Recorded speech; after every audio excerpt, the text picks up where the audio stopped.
I often like thank the Lord that I don't have to date at all, period, because I think dating in this day and age is horrible, but also like with my weird job, like I think it would just, I wouldn't even know how to explain it to people, and like I would just feel so like awkward and embarrassed. So I'm like grateful for that.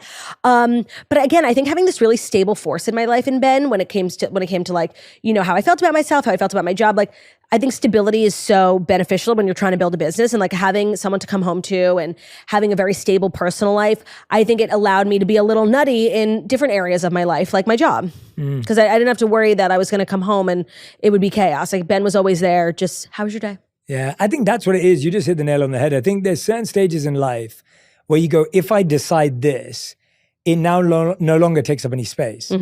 I felt that way about getting married. I felt that way about deciding which city we were going to live in. Because when we first moved to the States, we lived in New York for 2 years. Then we moved to LA. We've been there for 6 years. When we decided we were living in LA and we got our place, it was like another thing. Settled. There was a settled that freed up space. And I think we're currently living at a time where we struggle to make decisions. Yes. Because we don't want to kind of, you know, put our roots down, but actually that creates more chaos in our lives. 1,000%. And I think we also live in a culture that values that sort of like wanderlust. Oh, I live in my car and I don't care. I don't have a job.